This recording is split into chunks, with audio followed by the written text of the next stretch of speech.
Tanggal 2 Januari 2026. Bukan tanggal merah, bukan juga hari libur nasional. Tapi hari ini, cara negara memperlakukan warganya berubah secara hukum. KUHP, Kitab Undang-Undang Hukum Acara Pidana. Bukan undang-undang yang sering dibaca rakyat, tapi paling sering dirasakan dampaknya. Karena disinilah ditentukan siapa yang boleh ditangkap, bagaimana seseorang diperiksa, dan sejauh apa negara boleh masuk ke hidup kita. Dulu, hukum acara pidana sering terasa seperti satu arah. Negara bertanya, warga menjawab, salah atau tidak, belakangan. Hari ini katanya, KUHP diperbaharui.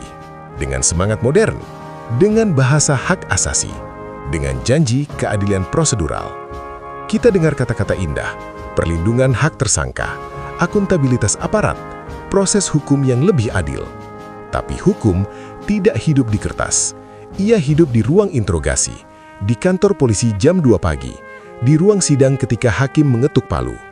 Pertanyaannya bukan undang-undangnya bagus atau tidak, tapi apakah ia dijalankan dengan nurani atau hanya jadi alat baru dengan wajah lama? Karena hukum acara pidana bukan soal menghukum orang jahat saja, tapi soal melindungi orang yang belum tentu bersalah. Dan di negeri ini, kesalahan prosedur sering lebih dulu datang sebelum putusan pengadilan. 2 Januari 2026, KUHP baru mulai berlaku. Tapi keadilan belum tentu langsung ikut berlaku.